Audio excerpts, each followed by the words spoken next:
चला तर आज बनवूयात फ्लॉवर आणि बटाट्याची रस्सा भाजी। ते फ्लॉवर मी स्वच्छ धुवून आणि उकळवून घेतलाय। 2 बटाटे कट करून घेतले। आता फोडणीसाठी एक मीडियम आकाराचा कांदा, टोमॅटो, त्यातच कोथिंबीर आणि कढीपत्ता हे असं चॉप करून घेतले आणि शेवटी टाकण्यासाठी एक खोबरं आणि शेंगादाण्याचं कूट अगदी 3 चमचे असेल। गॅसवर कढई चढवली, तेल गरम झालंय, फोडणी करू।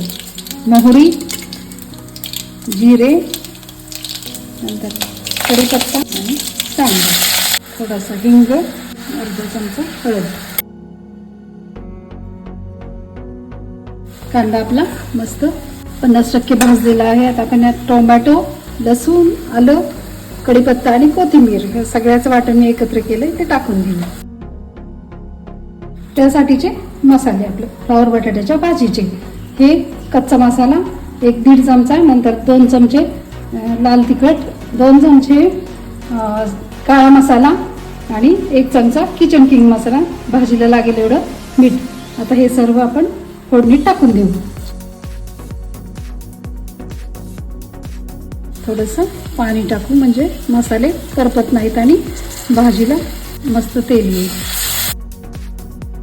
आता आपले मसाले, कांदा आणि टोमॅटो सर्व एकजीव झाले। आता आपण त्यात बटाटे आणि हे फ्लॉवर टाकून घेऊ। आता भाजीसाठी आपण 1 ग्लास भर पाणी गरम करायला ठेवलंय, ते आपण टाकून घेऊ। आता हे टाकून घेऊ। भाजीची सर्व तयारी झालेली आहे। आता फक्त मस्त त्याला एक 7-8 मिनिट उकळून घेऊ।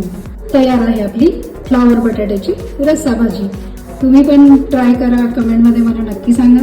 भेटूयात पुन्हा अशाच एखाद्या नवीन रेसिपीसह।